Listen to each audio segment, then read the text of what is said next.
This presentation is being made to help you better understand your natural defense against threats to your health. So, let's talk about your immune system. Your immune system is what protects you from disease. It is our first line of defense against illness and disease, and its role is to seek out invaders which attack our bodies constantly. In order to best protect us, our immune system must be able to recognize threats, respond to those threats, and then be able to remember those threats if they attack us again. We want our immune system to be intelligent, strong, and balanced. So let's walk through the way our immune system works.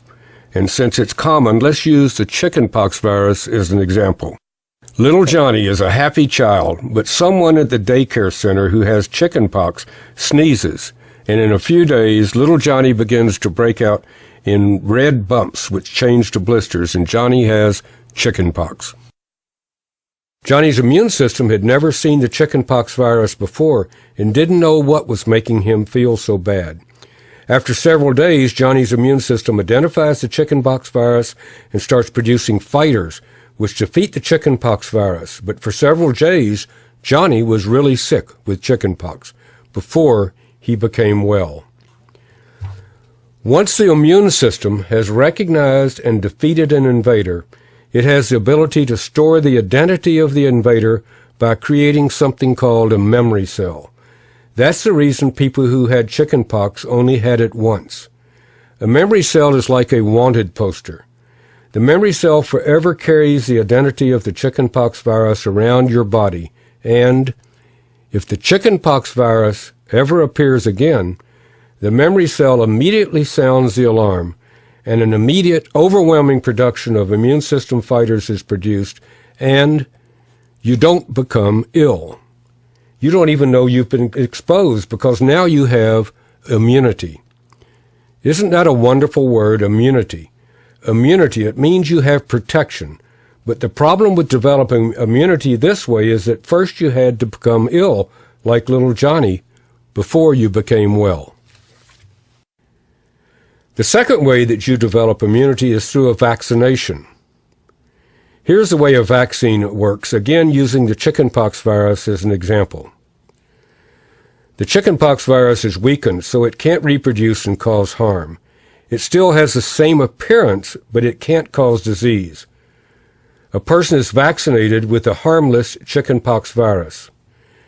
Your immune system thinks you have been attacked by the real harmful virus, and it develops fighters to defeat the supposed threat. It thinks you really had chickenpox. Your immune system develops memory cells so that later, if a harmful chickenpox virus enters your body, you have instant recognition and an overwhelming immune response, and you don't become ill, and you have developed again that wonderful word, immunity. That's the way a vaccine works. The problem is, however, that there are so many germs, viruses, bacteria, parasites, and fungal organisms, and there are so few vaccines. So let's review a moment how we have developed immunity. We can develop immunity and thus protection by actually having a disease, like chickenpox, where we finally figure out the identity of the invader and store a memory cell which protects us against exposure in the future. We can also receive a vaccination, which basically tricks our immune system into responding and therefore producing those memory cells which recognize a particular threat and give us protection or immunity. And until recently, these were the only two ways that could assure you of being protected against disease from invaders. Now there's a third way, and you need to know about something that has been discovered. Wouldn't it be wonderful if we had a factory where we could produce memory cells, the same type of memory cells that our immune system produces after we had an illness like chickenpox or after we receive a vaccination? Wouldn't it be wonderful if we could have machines in that factory which made memory cells which we could consume in order to educate and strengthen our immune systems? Well, we do have such a factory, multiple factories, and they are farms, and the machines in those factories are Bessie the cow and Henrietta the hen. and you need to know how we can utilize them to help protect us.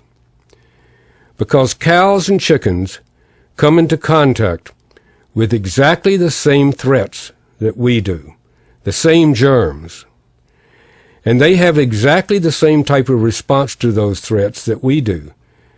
They are exposed and figure out how to fight the threat, and they produce an immune response just like we do. And again, just like us, they store the memory of those threats in specific memory cells just as we do.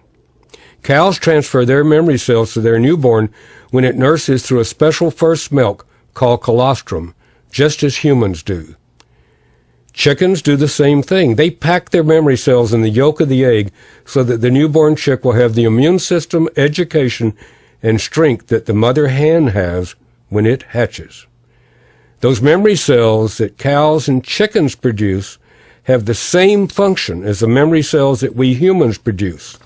They allow instant recognition of threats and immediate response to those threats. And those memory cells are called transfer factors. Memory cells are called transfer factors. Those wanted posters, those memory cells are called transfer factors.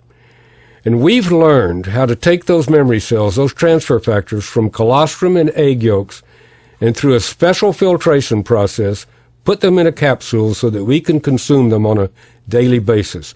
We can consume recognition cells, transfer factors, so that we can educate and strengthen our immune system, that system which protects us. So now we don't have to go through the learning process each time we're exposed. Our immune system has strength. It has knowledge. It has the ability to respond because of transfer factors. Transfer factors, those memory molecules which educate our immune system and give it the ability to respond immediately because it's able to recognize threats through those memory cells which act like wanted posters. Now, if we're exposed to a disease threat, those memory cells give us the ability to respond immediately, overwhelmingly, and we don't have to become ill like little Johnny. And we can receive the same protection as if though we'd received a vaccination by producing transfer factors. Transfer factors, those memory cells that give us the ability to respond immediately to disease threats and to have a healthy and long life.